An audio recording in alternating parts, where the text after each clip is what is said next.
मैं हूं नदीम उल हसन T2F के प्लेटफॉर्म से। आज हमारे दरमियान पब्लिक आर्ट से मुताल्लिक एक अहम शख्सियत मौजूद है, जिनकी सवारी पाकिस्तान से चलते चलते मेलबर्न जा पहुंची। आइए उनका सफ़रनामा सुनते हैं। वाजिद अली साहब, कैसे मिजाज हैं वाजिद अली साहब आपके? अस्सलाम वालेकुम। जी बिल्कुल ठीक ठाक, अल्हम्दुलिल्लाह, अल्लाह का शुक्र है। कोरोना कोरोना के तो नहीं लग रहे आप, बिल्कुल आप फ्रेश लग रहे हैं। बस हम ज़रा थोड़ा दूर बैठे हुए हैं ना, तो हम अपनी एक टेरिटरी के अंदर बैठे हुए हैं। अल्लाह का शुक्र है, अभी तक काफ़ी हम्म बेहतरी है, हम्म तो बचे हुए हम्म हैं। हम्म। अच्छा, मैंने जो आपके बारे में सुना था, कुछ थोड़ी आपसे बात भी हुई थी कि W11 आप चलाते चलाते मेलबर्न ले गए। वो जरा किस्सा सुनाइए, क्या हुआ था? जब ऑस्ट्रेलियंस ने हमें कहा, तो दुरिया गाजी साहबा ने कहा कि हम इसको ट्रकों की तरह से नहीं करेंगे, क्योंकि आप कह रहे हैं कि हमने सिटी के अंदर एक ट्रैम चलानी है, और ट्रैम को हम उस तरह से डेकोरेट करेंगे जैसे हमारे यहाँ कराची के अंदर मशहूर W11 बस चलती है। क्योंकि पब्लिक ने सफ़र करना है, तो उसके अंदर म्यूज़िक भी ज़रा डिफरेंट किस्म का होता है, ज़रा चुलबुला सा, मनचली सी उसकी एक इको है जो शहर के अंदर चलती है, उसकी लाइटें हैं, सारा कुछ। तो हमने यही डिसाइड किया कि हम इसको W11 की तरह से तैयार करेंगे, सजाएंगे इसको। उसके बाद मैंने तकरीबन, मुझे 15 से 20 दिन लग गए। मैं डेली जो है ना इन कारीगरों के पीछे जाता था। उनका एक ही सवाल होता था कि भाई आप जो भी हैं, आप ये करें कि वो जो चीज़ बनानी है ना, आप वो लोड करें किसी शिप पे, जहाज़ पे, जैसे भी हमारी ये वर्कशॉप के पे अल्लाह वाली पे ला के खड़ी कर दें इधर। हम इसको तैयार कर देंगे, हमें क्या पता, अल्लाह जाने आप क्या बनवाना चाह रहे हैं। तो उसमें से एक कारीगर जो है ना, उनको मैंने बड़ा समझाया। मैंने कहा मैं आपके साथ काम करूंगा 24/7, आप हम्म जिस तरह से कहेंगे इंशाल्लाह आपको कोई परेशानी नहीं होने देंगे। तो फिर उन्होंने एग्री किया। तो इस दौरान उन्होंने अपनी टीम बनाई। तकरीबन हमारे पास यहाँ पाकिस्तान में 10 से 12 लोगों ने काम किया इस प्रोजेक्ट के ऊपर, जिसमें ये चमक पट्टी आर्टिस्ट थे, क्योंकि ट्रकों के ऊपर पेंट का काम होता था ज़्यादा, और बसों के ऊपर चमक पट्टी की डेकोरेशन ज़्यादा होती है, क्योंकि उसकी लाइफ भी ज़्यादा होती है, और उसमें लाइटों का काम भी ज़्यादा होता था, स्टील का काम और भी फूल ज़्यादा होता पत्ती था। वगैरह भी होता है उधर W11 में, फूल पत्ती का काम? जी जी बिल्कुल। फूल पत्ती भी होती है, स्टील का काम होता है, चमक पट्टी का होता है, लाइटिंग का होता है, झालरों का, यानी जो उसकी ज्वेलरी जिसको हम कहते हैं, उसका जो हम्म। जेवर है, झालरें वगैरह, अंदर पर्दे, कर्टन्स और सीट कवर्स, हर चीज़ के ऊपर अलग अलग कारीगर काम कर रहे होते हैं। और कुशन मेकर अलग। फिर वाजिद आपने ये इनके साथ सब ऑर्गेनाइज करके और अल्टीमेटली आपने इसको जो है बाय शिप भेजा था वहां पे मेलबर्न। ये बाय एयर गया था। ये हमने बाय शिप। तकरीबन 2 महीने के अरसे में, यहाँ पे सर्दी का मौसम था, दिसंबर जनवरी का महीना था, और काफ़ी टफ था काम करना। तो हमने हम्म 2 महीने के अंदर ये सारा काम यहाँ पे तैयार कर लिया। उसको 72 आवर्स में हमें जो है वो वहाँ पे डिलीवर हो गया मेलबर्न में। तो गुड। उसके बाद हमारी टीम भी वहाँ पहुँच गई, 5 लोगों की टीम पहुँच गई वहाँ पे। मेरे साथ 4 और कारीगर थे, जिन्होंने वो हम्म जाके सारा कुछ इंस्टॉल करना था।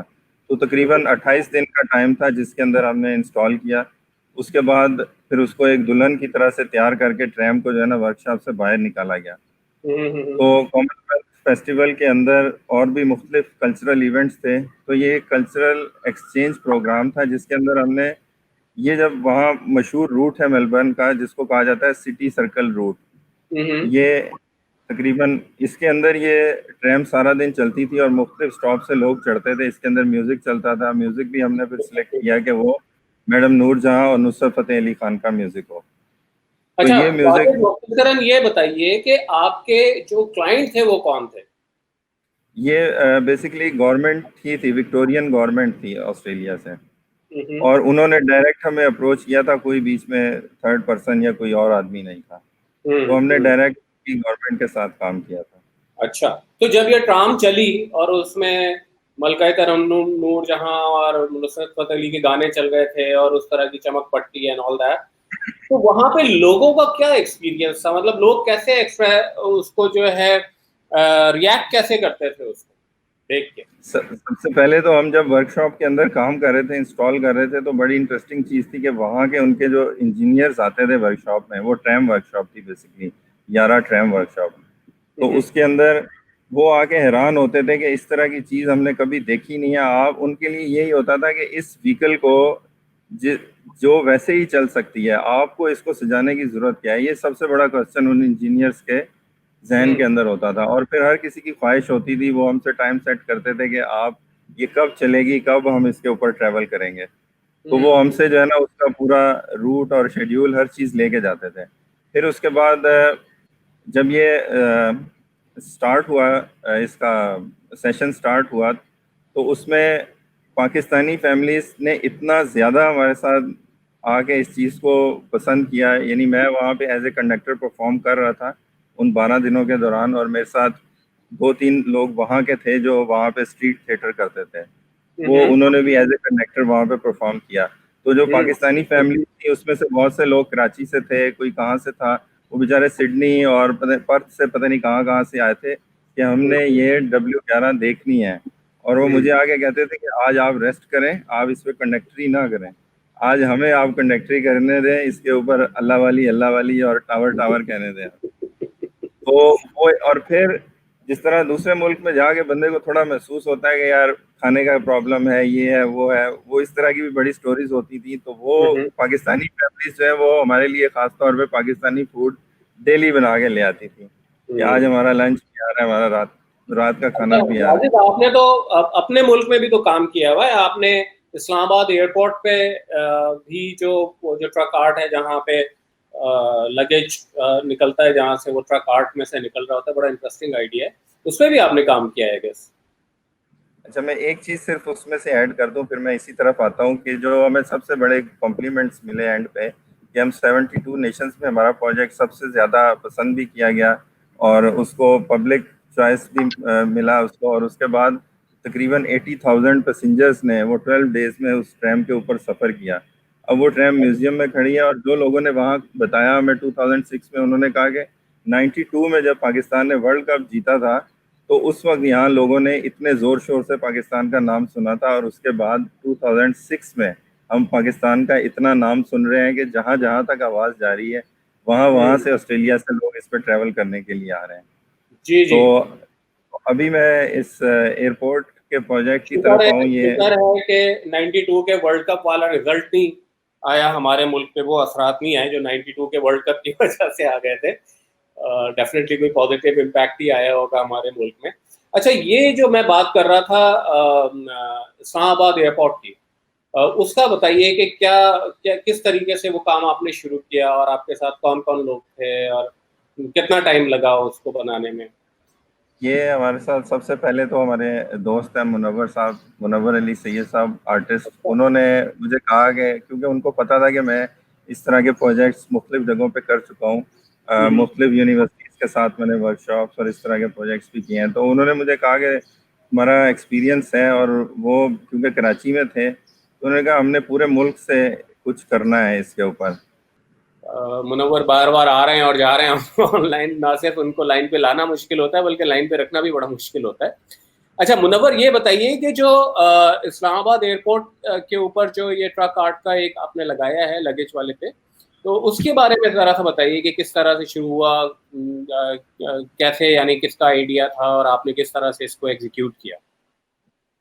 आई थिंक पब्लिक आर्ट के हवाले से कोई भी काम इंडिविजुअल बेसिस पे नहीं होता। मैं सबसे ज़्यादा आर्किटेक्ट को अप्रिशिएट करता हूँ, क्योंकि हमें यावर साहब आर्कोप ने नूरजहां बिलगरामी को कांटेक्ट किया इस हवाले से कि वो इस जो नया इस्लामाबाद एयरपोर्ट बन रहा है उसके अंदर आर्ट के लिए उन्होंने एक पूरी की पूरी सेक्शन रखा है जिसके अंदर आर्ट डिस्प्ले होगा, जिसमें ट्रक आर्ट एक पूरा का पूरा दीवार है जो कि बैगेज एरिया है और 650 फीट की लेंथ है उसकी।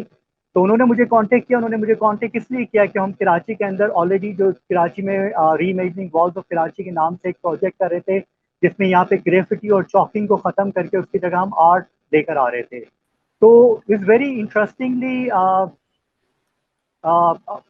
नूरजहां बिलग्रामी ने हमें इस बेसिस पे, क्योंकि हम बहुत सारी दीवारों के ऊपर ट्रक आर्ट करवा रहे थे, उन्होंने कांटेक्ट किया और हमने फिर उन्होंने कहा और हमने डिफरेंट प्रपोजल्स दिए। फिर मैंने वाजिद को अपने साथ शामिल किया, क्योंकि वाजिद इस प्रोजेक्ट से पहले ट्रक आर्ट करते रहे थे, कराची यूनिवर्सिटी में हमारे स्टूडेंट भी रहे, दोस्त भी हैं। तो फिर हम लोगों ने पूरे मुल्क में ट्रैवल किया, बेस्ट हमने ट्रक आर्टिस्ट ढूंढे, उनकी स्पेशलिटी, उनके हुनर के मुताबिक उनको डिफरेंट चीज़ें असाइन की। तो बेसिकली जो दीवार है उसको एक म्यूजियम का वो दिया जा सकता है, क्योंकि उसके अंदर हमारे जो मुख्तलिफ इलाकों में जो ट्रक आर्ट हो रहा है, जहाँ पे उनकी कलर प्लेट चेंज होती है, जहाँ पे उनके थोड़े से स्टाइल चेंज होते हैं, वो सारे के सारे आपको नजर आएंगे। जो लोग ट्रक आर्ट पे बात करते हैं वो बहुत कम लोग ये बात जानते हैं कि कराची में जो ट्रक आर्ट हो रहा है उसकी कलर पैलेट, उसका स्टाइल थोड़ा सा फर्क है। आप डेरा जाते हैं, आप लाहौर आते हैं, आप उसके बाद पिंडी जाते हैं, पिशावर जाते हैं, यहाँ पे बड़े इंटरेस्टिंगली ट्रक आर्ट की डिफरेंट स्कूल ऑफ थॉट्स हैं जो कि कई सालों के अंदर डेवलप हुए हैं। और खूबसूरत रंग हैं, सेलिब्रेशन, डेकोरेशन, उसके हवाले से उसका वो है, जिसको देख के हमेशा खुशी का एहसास होता है। या आपसे कितने जूनियर थे? सॉरी, मुझे आपकी आवाज़ नहीं आई है, नदीम फिर बोलिएगा। मैं ये पूछना चाह रहा हूँ वाजिद, आप ऑनलाइन हैं अभी? जी जी बिल्कुल। हाँ, ये अभी इन्होंने, मुनव्वर ने आपके बारे में कहा कि ये मेरे एक जूनियर थे वाजिद, जिनको उन्होंने साथ लिया और आप लोगों ने ये फिर ट्रक आर्ट प्रोड्यूस किया। वाजिद, आप कब से ये काम कर रहे हैं, यानी आपकी यानी कितने क्या तारीख पैदाइश है? अच्छा, मैं सिर्फ जूनियर था ही नहीं, हूँ भी। तो तारीख पैदाइश मेरी 1981 की है और पैदाइश भी डहरकी की है, जहाँ से मेरा ताल्लुक है, डहरकी सिंध से। अच्छा अच्छा अच्छा अच्छा, तो 1980 में आप पैदा हुए। आपके लिए एक इंटरेस्टिंग बात यह है कि जब आप 8 साल के थे तो एनसीए में एक साहब ने पूरा थीसिस किया था ट्रक आर्ट पे, और वो ग्राफिक डिजाइनर थे। उनका थीसिस टॉपिक ट्रक आर्ट था, तो उनको भी जरा हम लाइन पे लेते हैं। मदर साहब, अस्सलाम वालेकुम। क्या हाल है मदर आपके? जी बिल्कुल ठीक ठाक, अल्लाह का शुक्र। आप सुनाइए। मदर साहब का इंट्रोडक्शन ये है कि एक तो ये मेरे सीनियर हैं और उन चंद शरीफ सीनियरों में से जिन्होंने मेरे साथ रूलिंग नहीं की थी एनसीए में, लेकिन जब ये थीसिस कर रहे थे उस वक्त ये बड़ा हैपनिंग सा टॉपिक था पूरे एनसीए में कि जी ट्रक आर्ट कोई चीज़ है जिसके ऊपर मदर साहब थीसिस कर रहे हैं। माशाल्लाह से अब तो ये बहुत ही वेल प्लेस्ड ग्राफिक डिज़ाइनर हैं, लेकिन हम इनको थोड़ा सा माजी पे लेके जाते हैं और थोड़ा सा पूछते हैं इनसे कि क्या, यानी क्या वजह थी कि उन्होंने ट्रक आर्ट को ये सब्जेक्ट बनाया अपने थीसिस का।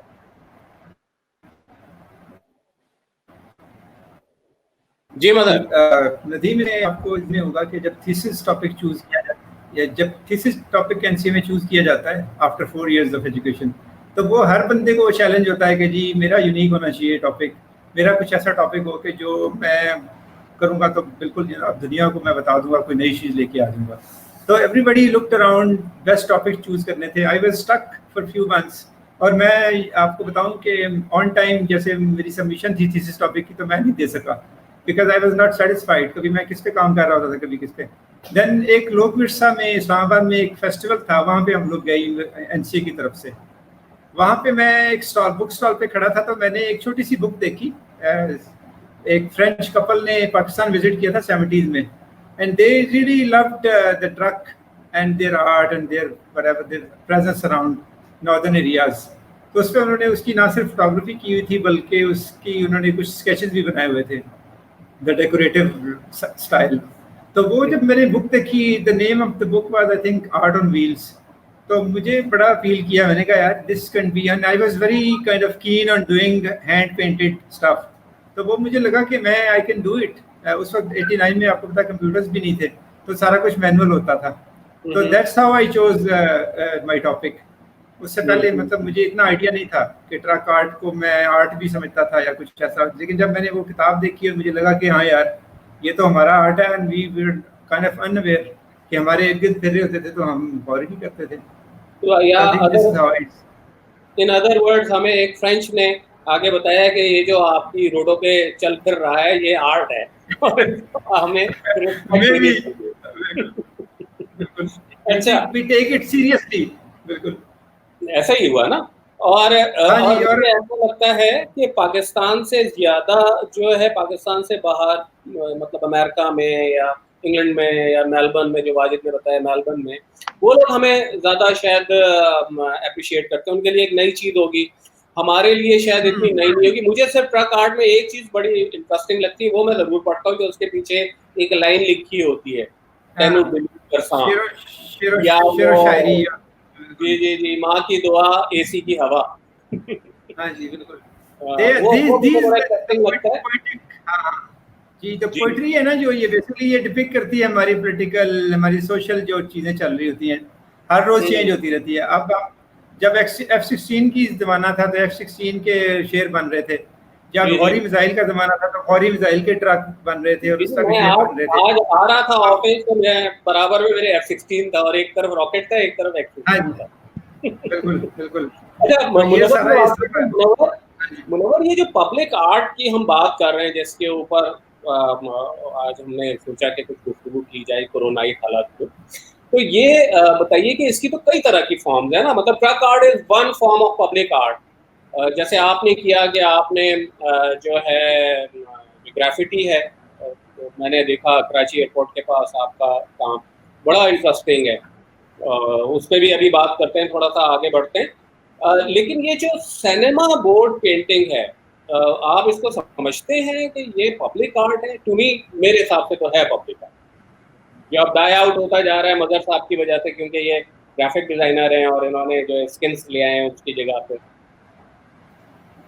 इट्स आई थिंक हमें हाँ सॉरी आप जी, मदर साहब मुनव्वर बात साहब। मैं अच्छा जी, नहीं नहीं, मुनव्वर साहब। शुक्रिया। जी जी। नहीं, मेरी ऑब्जर्वेशन है एज अ विजुअल आर्टिस्ट, हमारा एक बदनसीबी ये रही है कि हमारे यहाँ पे स्ट्रीट आर्ट नहीं होता, हमारे यहाँ पे पब्लिक आर्ट नहीं होता। और आप देखें कि अंग्रेज जो हमारे यहाँ पे मुख्तलिफ स्कल्पचर्स जो कराची के अंदर लगे हुए थे वो भी जिया दौर से पहले ही जो है ना यहाँ से हटा दिए गए, ठीक है। तो हुआ ये कि हमारी पब्लिक को बिल्कुल जो आर्ट है उसके साथ टाइम गुजारने का पब्लिक स्पेसिस पे कोई मौका ही नहीं मिला, ठीक है। फिर कॉन्टेम्प्रेरी आर्ट आता है, टाइम बेस्ड पब्लिक आर्ट आता है, चीज़ें आती हैं तो लोग उससे बहुत ज़्यादा एलियन होते हैं। इस वक्त मौजूदा तौर पे कराची बिनाले लाहौर बिनाले कोशिशें कर रहे हैं पब्लिक में जाके चीज़ें करने की। हमने ज़रा बेसिक से स्टार्ट लिया और हमने दीवारों पे पेंटिंग से स्टार्ट लिया कि किसी तरह से स्ट्रीट आर्ट कल्चर आए। हम वही वाली जो ग्रेफिटी माफिया होता है, जो चॉकिंग माफिया होता है, उनके ऊपर जाकर हम लोग आर्ट कर देते, तो हम समझते थे कुछ अरसे बाद कोई और आर्टिस्ट आके उस पे काम करेगा, वो एक ट्रेडिशन बनेगी, चीज़ें होंगी। जो चॉकिंग की जाती है जिसमें पॉलिटिकल नारे, चीप मार्केटिंग, मजहबी जो नफरत आमोज किस्म के नारे होते हैं, उनके ऊपर हम लोगों ने पेंटिंग्स बनाई, तो लोगों को बहुत पसंद आया। और आम पब्लिक में जो बसों में बैठे हुए लोग होते थे उन्होंने डिस्कस किया इसके बारे के ऊपर। और मुझे लगता है कि हमारी जो पब्लिक आर्ट की जो भूख है वो ट्रक आर्ट और सिनेमा बोर्ड पेंटर्स ने जो है ना किसी हद तक पूरी की। वो मुझे लगता है कि अगर आप मुझसे पूछें कि ट्रक आर्ट की कैटेगरी को हम किस में डालें, तो मुझे लगता है कि वो बिल्कुल पॉपुलर आर्ट है और वो हमारा पब्लिक मूविंग आर्ट है, जो एक पूरा का पूरा कैनवस जो एक शहर से दूसरे शहर में जाके पूरे मुल्क में ट्रैवल करता है। आपको पता है कि कराची में जो पोर्ट है यहाँ से पूरे पूरे ट्रक निकलते हैं, वो कश्मीर तक, पेशावर तक जाते हैं। तो आप सोचें ये चलते फिरते कैनवसेज हैं जिन पे स्टोरीज होती हैं। जैसे मदर ने राइटिंग की बात करी, आप सोचें ये कितना इंटरेस्टिंग आर्ट है कि जिसके अंदर कलर भी हैं, इमेजरी भी है, डिजाइन भी है, और सबसे अच्छी चीज कि शायरी और नसर भी मौजूद है। शायरी। जो ये खूबसूरत किस्म के मिसरे लिखे होते हैं, ये इतने जू मायने होते हैं। फॉर जी एग्जाम्पल जी आजकल एक चला हुआ था कि करीब ना, मतलब वो नहीं, फासला रखें वरना कोरोना हो जाएगा। कितना मशहूर वो है, बिल्कुल। फासला रखें वरना प्यार हो जाएगा, उसकी जगह किसने काट के उसकी जगह कोरोना लिख दिया। तो मैंने कितनी जू बड़ा मायने। बड़ा वो जो इंट्रो में मैं जिस ट्रक का जिक्र कर रहा था, जिसमें मैंने बताया वो लहरा लहरा के चल रहा था, उसके पीछे शेर लिखा हुआ था, कल 14वीं की रात थी, पानी में तेरा अक्स देखा और बाल्टी हिला हिला के रात भर तेरा रक्स देखा। वाह क्या बात है। नदीम, मुझे याद आ रहा है आपने भी तो कोई राइटिंग लिखी है बड़ा खूबसूरत, इस सिनेमा बोर्ड पेंटर्स के लिहाज से कोई एक चीज लिखी है। हाँ हाँ हाँ हाँ, वो मैं अभी आपको सुनाता हूँ, क्योंकि जो हमारे अगले मेहमान हैं, अगले और आखिरी मेहमान, उन्होंने अपना करियर ही सिनेमा बोर्ड पेंटिंग से शुरू किया था, बहुत मशहूर पेंटर है। बस चली तो हम सब खिड़कियों में तेजी से चलते मनाजिर का मोन्ताज देखने लगे। तावक्ते के रीगल चौक के सिनेमा का वो तौबा शिकन होर्डिंग ना आ गया, जिसे करने में आर्टिस्ट ने हर वो रंग इस्तेमाल किया जो अपना नाम चीख चीख के बताता हो। यूं तो वो तमाम रंग हमारे हाफिजे पे अब भी भुके हुए हैं, लेकिन हीरोइन की साड़ी के रंग का तायुन हम आज भी ना कर सके। मोहतरमा तेज बारिश में ऐसे खड़ी थी जैसे मेहनतकश मजदूर दिहाड़ी लगाने के बाद सोता है, दुनिया और माफिया से बेखबर। एक हाथ इस अंदाज से मुंह पे कि ध्यान बगल पे जाए, दूसरे हाथ पे ना जाए। उनका दूसरा हाथ घूम के पीठ के पीछे जा छुपा था और वहां से मोहतरमा को आगे की तरफ धकेल रहा था। हीरो साहब हीरोइन के पेट पे कान लगाए शायद मैच की कमेंट्री सुन रहे थे। तेज बारिश के बावजूद ना सिर्फ उनके कपड़े खुश थे, बल्कि करतूत जितने सियाह चश्मे से सूरज की किरणें भी मुनक्किस हो रही थी। उनकी सफेद पतलून पे तोता रंग हरी कमीज नाव तक खुली हुई थी, जिसमें से सीने के बाल और वो सुनहरी लॉकेट साफ दिखाई दे रहा था जिसे चूम के वो हर शो में तवायफ के कोठे पे धींगा मुश्ती शुरू करता था। हीरो, हीरोइन, विलन और लड़की के पाए पीते बाप के अलावा इर्द गिर्द और भी बेतहाशा चीजें पेंट की गई थीं, जिनका आपस में ताल्लुक मालूम करने के लिए फिल्म का टिकट खरीदना जरूरी था। मसलन धमाके से फटता हेलीकॉप्टर, काली बिल्ली, कायद आजम का मदार, 2 अदद ग्रेनेड, टकराते ही उठ के हवा में अंग्रेजी का ए बनाती हुई 2 हम शक्ल कारें, मेड इन चाइना सतरकुशा हसीनाएं, वगैरह वगैरह वगैरह वगैरह। देखते ही हम बस के अंदर देखने लगे कि कौन कौन ये वाहियात होर्डिंग देख रहा है। शायद ये वैसी फिल्म थी जो पर्दे पे देखने के बजाय पर्दे में देखनी चाहिए। RM नहीं हमारे अगले मेहमान है, अभी हम उनको ऑनलाइन लेते हैं। जी RM। अस्सलाम वालेकुम जी, कैसे हैं आप? खैरियत से हैं? एवरीबॉडी। RM आपके बारे में मुझे थोड़ा सा ज्यादा मालूम है दूसरे लोगों से, क्योंकि मेरी आपसे कोई दोस्ती थोड़ी सी शायद ज्यादा है। आपने अपना जो करियर आर्ट का शुरू किया था तो कहीं मीरपुर खास में आप सिनेमा बोर्ड पेंट किया करते, वहां से आपने ब्रश पकड़ा और पेंटिंग करनी शुरू की, तो कुछ उसके बारे में बताएं। सिनेमा बोर्ड पेंटिंग मुझे लगता है जिस तरह मुनव्वर साहब बात कर रहे थे, मजहर या वाजिद, मेरा ख्याल है बुनियादी स्कूल जो है ना हमारे यहाँ, जो आर्ट की सर्विसेज जिन लोगों ने सबसे ज़्यादा दी हैं और जिन्होंने आर्टिस्ट पैदा किए हैं, तो वो यही लोग हैं। वो सिनेमा बोर्ड पेंटर्स हैं और ये ट्रक बोर्ड पेंटर्स हैं, और इन्हीं में से लोग निकल के बहुत अच्छे अच्छे पेंटर भी बने, जिनमें ज़हूर साहब भी हैं और बहुत सारे नाम, बशीर मिर्ज़ा भी थे और भी बहुत सारे नाम हैं जो इसी बैकग्राउंड से आए थे।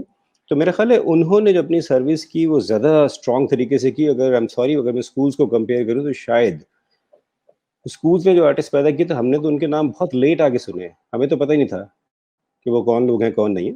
तो मैं अपना पहला उस्ताद जो उन्हीं को कंसिडर करता हूँ, और सिर्फ मेरा ही नहीं, मुझे लगता है कि उन्होंने बहुत एक ऐसे लेवल पे सर्व किया जो शायद आज तक हमारे जो पढ़े लिखे आर्टिस्ट हैं शायद सर्व नहीं कर पाए, एक आम आदमी तक नहीं पहुँच पाए। और वो आम आदमी से इंटरेक्ट करता है वो आर्ट, और उसके जज्बात की, उसके इमोशंस की, मतलब हर चीज़ की अक्कासी करता है, बड़े एक बुनियादी लेवल पे भी और एक बड़े एक्सप्रेसिव लेवल पे भी।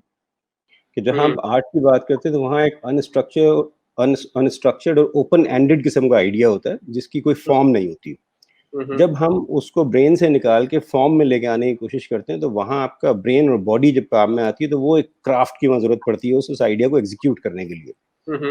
तो उसको आप अलग कर देंगे तो ऐसे ही है कि जिस तरह कोई ख्याल अच्छा हो और कोई कहे ना, या कहने को उसे ढंग ना आए, या इंसान तो हो लेकिन वो सोचता ना हो। तो मुझे लगता है क्राफ्ट के बगैर वो आर्ट अधूरा है, और बहुत देर तक आप आइडिया के साथ नहीं रह रहे होते, उसकी मेकिंग के साथ रह रहे होते हैं। तो अगर हम ट्रक आर्ट की बात करें, तो मुझे याद है कि जब हमने शुरू किया तो लोग, बच्चे सारा दिन आके खड़े होकर देख रहे होते थे। मैंने कभी जिंदगी में किसी म्यूजियम में किसी बंदे को नहीं देखा कि 4 घंटे 5 घंटे खड़ा हो गया एक पेंटिंग को देख रहा हो, ठीक है, लेकिन मैंने वहां देखा है लोगों को कि वो 3-3 4-4 घंटे, including my self when I started, I was also like this, कि मैं अगर स्कूल कॉलेज से आ रहा हूँ, मैंने रास्ते में देखा कोई पेंट कर रहे, तो मैं भूल जाया करता था कि मैंने घर भी जाना है, तो 3-4 घंटे गुजर जाया करते थे। तो मेरा ख्याल है कि वो इस डेफिनेशन जिसको ये समझ में आती है कि आर्ट और क्राफ्ट की क्या है, वो दोनों की इज्जत करते हैं, क्योंकि दोनों एक दूसरे के बगैर इनकम्प्लीट है। अच्छा, एक और भी बहस रहती है कि एक्चुअली चूंकि जब गोरा आया और वो नहीं चाहता था कि हम सोचने की तरफ जाएं, लिहाजा उसने आर्टिस्टों पे इन्वेस्ट नहीं किया और क्राफ्टमैन पे बहुत इन्वेस्ट किया। Is that true? मेरा ख्याल है आज भी हो रहा है ऐसा। जिसने हुकूमत करनी होती है उसको अपनी तरह के लोग चाहिए होते हैं, क्या इस तरह के लोग चाहिए और वैसे लोग पैदा करते हैं। आज भी अगर आप हमारे यहाँ दुनिया में जब स्टार बनाए जाते हैं तो स्टार ऐसे नहीं होते कि बाय बर्थ स्टार होते हैं, उनको सिस्टम स्टार बनाता है, और बहुत से लोगों को सिस्टम क्राफ्ट करके स्टार बनाता है क्योंकि वो उनकी जुबान बोल रहे होते हैं। आप उनकी जुबान नहीं बोलेंगे वो कभी आपको स्टार मानेंगे नहीं, कभी स्टार बनने नहीं देंगे। तो अंग्रेज ने डेफिनेटली, अंग्रेज को सूट करता था कि यहाँ के लोग सोचे ना और किसी एक हथौड़ी से मार्बल में जाली बनाते रहे, या बैठ के कोई मेटल की प्लेट को घिसते रहें, या बैठ के किसी चीज में रंग भरते रहें, या सिलाई कढ़ाई करते रहे। आज भी उन्हें हमारे यहाँ जब भी आर्ट की बात आती है तो जो क्राफ्ट ओरिएंटेड है वो दोबारा वही काम दिखाते हैं ले जाके। वो हमारे काम को जितना ट्रक आर्ट का जिक्र बार बार वो कर रहे होते हैं, दूसरे आर्ट का शायद जिक्र कम आ रहा होता है। तो डेफिनेटली वो एक फियर फैक्टर रहता है क्योंकि उन्होंने रूल करना हो। जो लोग रूल करते हैं वो समझदार होंगे तो इस तरह के फैसले करेंगे, तो वो समझदार थे मेरे ख्याल इस मामले में। अच्छा, आज हमारा जो टॉपिक है वो है पब्लिक आर्ट के ऊपर ना, और मैं चाहूंगा कि सारे लोग जो अब तक हमारे प्रोग्राम का हिस्सा बने वो सारे ही वो सारे हजरात जो हैं अपना अपना व्यू दें इस बात पे कि क्या हमारे यहाँ पब्लिक आर्ट किसी तरीके से फ्लरिश मजीद कर सकता है, और अगर कर सकता है तो मजीद कैसे फ्लरिश करेगा जहाँ तक हम पहुँच पब्लिक आर्ट में। मुझे लगता है कि हर आर्ट पब्लिक आर्ट है और किसी भी आर्ट की ऑडियंस सारी नहीं होती, वो डिवाइडेड होती है और कुछ ऑडियंस शेयर होती है। तो मेरा ख्याल है हर आर्ट जो है वो है पब्लिक आर्ट ही। कभी अगर यूरोप जाएं तो हर किनारे कोने हर जगह कुछ आर्ट नजर आ रहा होता है। तो आप अभी भी ये समझते हैं कि जो गैलरीज में लगा हुआ है वो पब्लिक आर्ट है? यार देखें, जिस इंसान का ताल्लुक 8000 साल पुराना हो आर्ट से, तो जहाँ का सिंबल जो है वो एक किंग का स्कल्पचर हो और एक डांसिंग गर्ल हो, कि आर्ट ही उसके होने का सबूत हो यहाँ पे, तो उस इंसान का ताल्लुक तो बड़ा गहरा था, ठीक है। लेकिन समहाउ बीच में जो कल्चरल चेंजेस आए, कोई रिलीजियस इंटरफेरेंसेस आई, जिसकी वजह से वो ब्रेक होता गया, और मेरा ख्याल है उसकी वजह से हम भुगत रहे हैं, काफ़ी कुछ भुगत रहे हैं।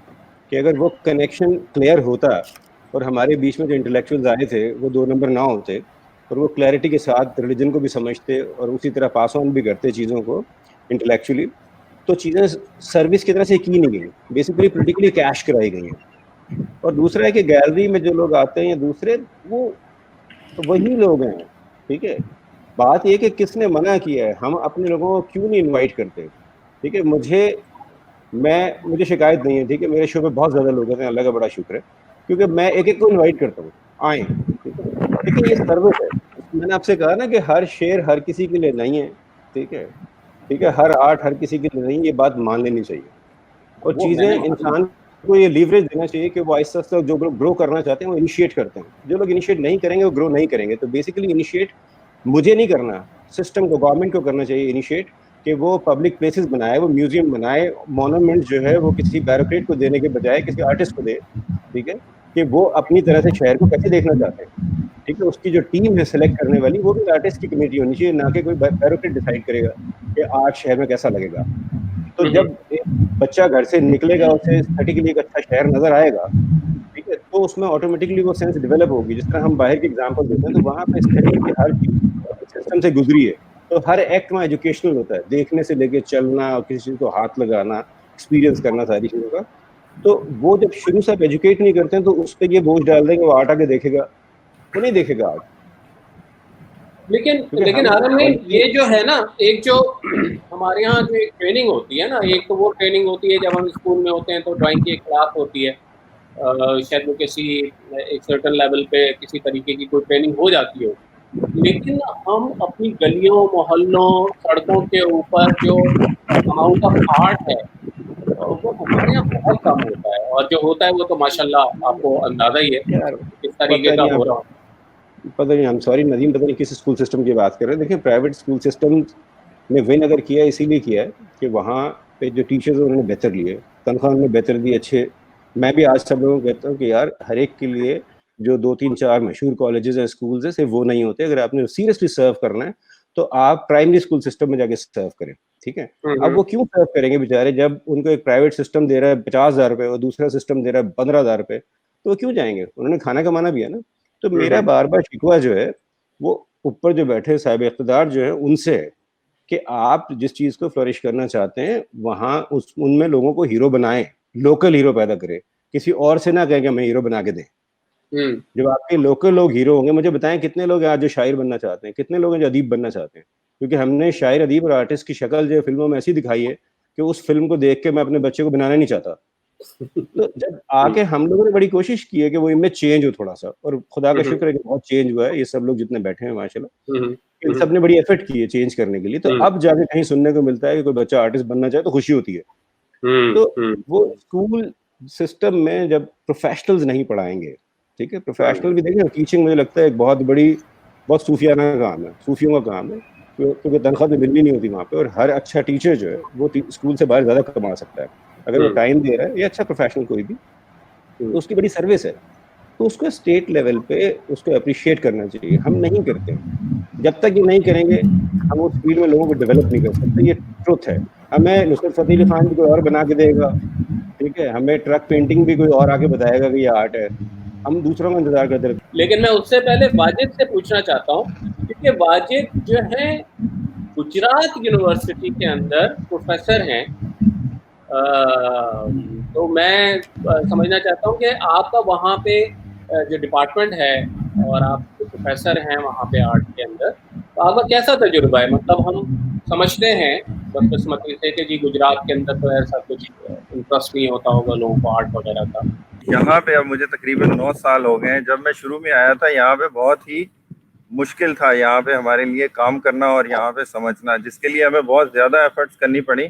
और जिन पंखों की आप बात कर रहे हैं वो पहले इंडस्ट्री में बैठा हुआ एक ओनर वहाँ का डिज़ाइन कर रहा था, मगर अब हम उनको डिज़ाइनर यहाँ से प्रोड्यूस करके दे रहे हैं। हमारे यहाँ प्रोडक्ट डिज़ाइन डिपार्टमेंट भी है, इसी तरह और स्पेशलाइजेशन भी हैं।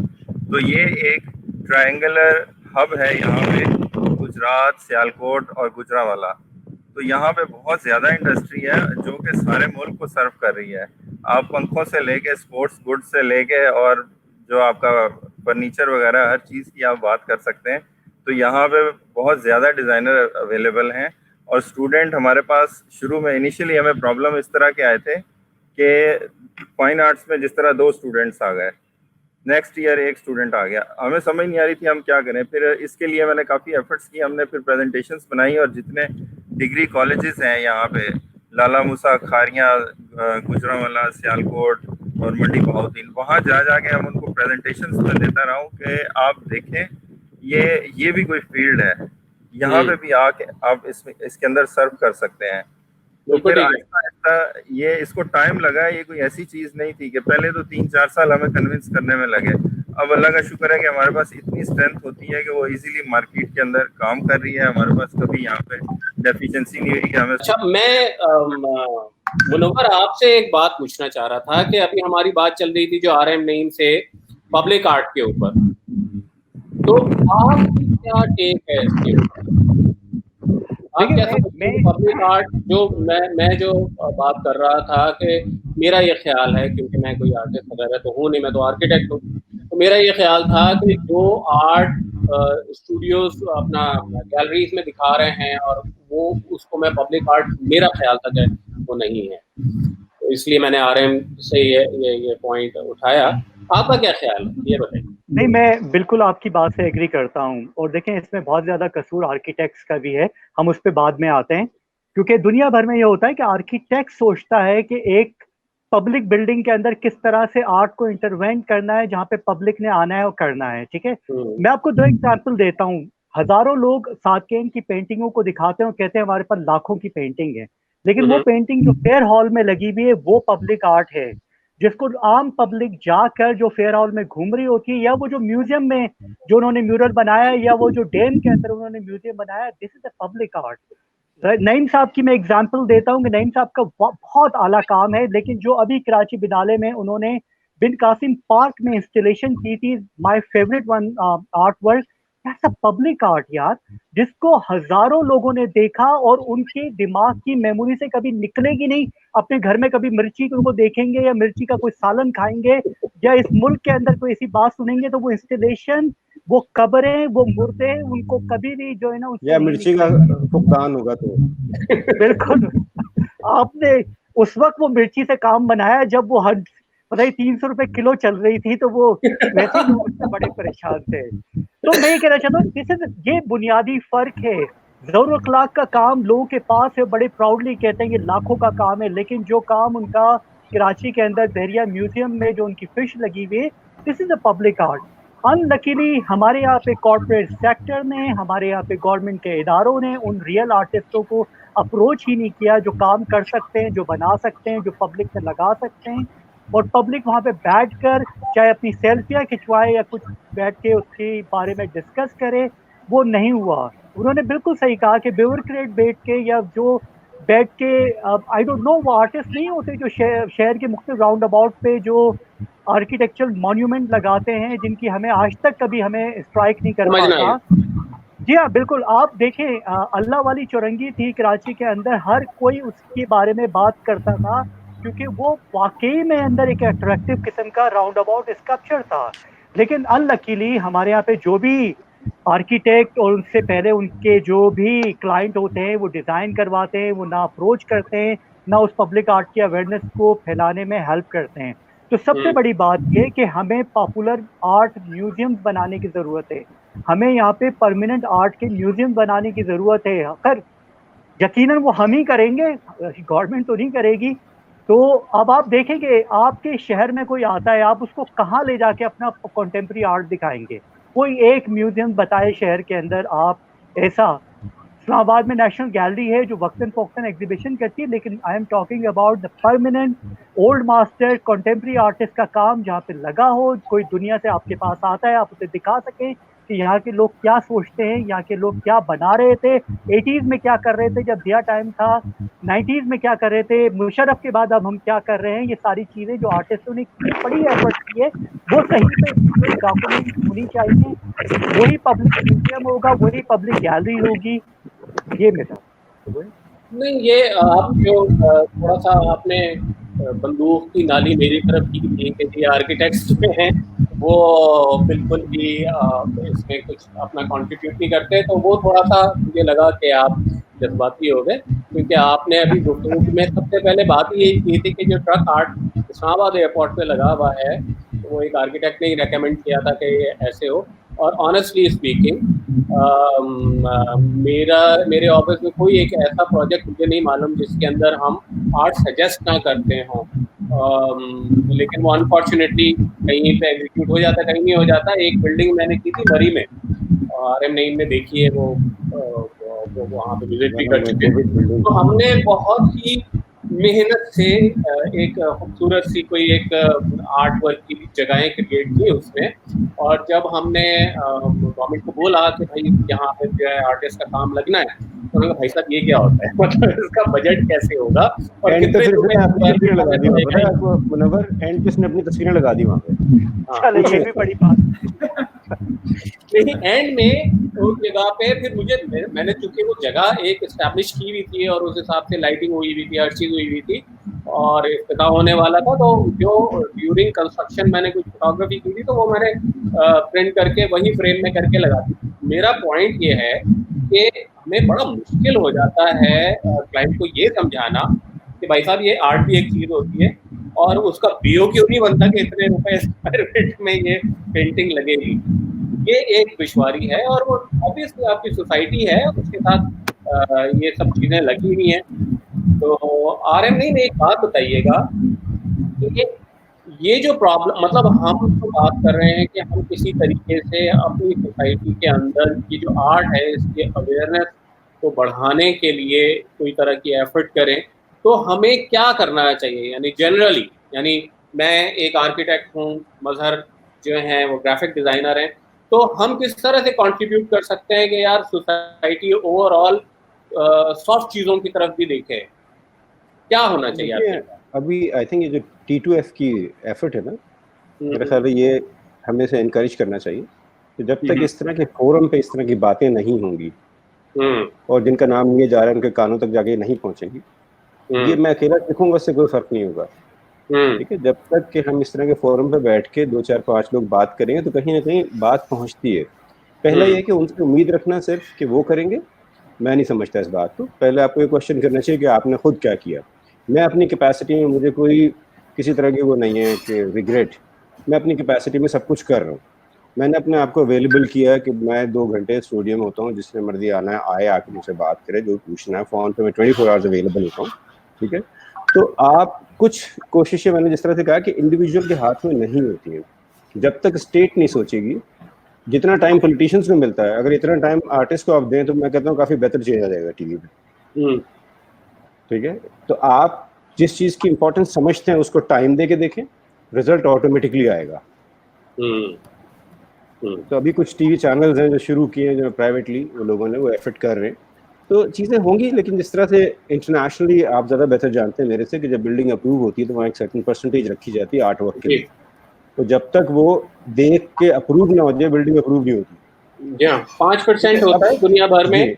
हाँ, तो 5% एक बहुत बड़ी बिल्डिंग की बहुत बड़ी अमाउंट होती है। ठीक है, बहुत बड़ी अमाउंट होती है, तो इसलिए वहाँ पे जो है आर्ट नज़र आता है। अब हमारे यहाँ जो आपके जो फोरम बनते हैं आर्किटेक्ट्स के, जिस तरह बात कर रहे थे कि वो डायरेक्ट ब्यूरोक्रेसी से डील कर रहे होते हैं, तो उसमें अगर वो लोग ये कहें कि यार इसके बगैर मुमकिन नहीं है सब कुछ चेंज, जो आप सॉफ्टवेयर इमेज की बात कर रहे हैं, समटाइम इतने हॉरिबल वो चीज़ें लगी होती है कि शर्म आती है कि यार ये है सिंबॉलिक रिप्रेजेंटेशन ऑफ पाकिस्तान। तो मेरा ख्याल है कि जब तक उस फोरम पे आप हमारी बात नहीं पहुंचाएंगे या हम अपनी अपनी जगह जहाँ मौका मिलता बात नहीं करेंगे तो चेंज नहीं आएगा। तो मेरा ख्याल कोशिश करते रहना चाहिए, आज नहीं तो कल। मदर, आपका क्या ख्याल है कि जो आपका ताल्लुक ज़राए अबलाग से है, तो आप लोग जो हैं अपने जो कुछ आप काम करते हैं, तो उसमें आपकी कोई एफर्ट होती है कि हम किसी तरीके से आर्ट को भी प्रमोट करें और सॉफ्टवेयर साइड और साइड भी हम दिखाएं? हाँ जी, बेसिकली हमारी जो ग्राफिक डिज़ाइन में, एडवर्टाइजिंग में ऑब्वियसली मैंने 20-22 साल गुजारे हैं। तो एक 8-10 साल पहले शुरू हुआ था ब्रांड एक्टिवेशन। एक नई टर्म आई थी जिसमें कि instead of going on electronic media, print media, अखबार में टीवी कमर्शियल बना दें, you go to the people, आप लोगों के बीच में जाके you create the brand awareness, you do the testing and everything.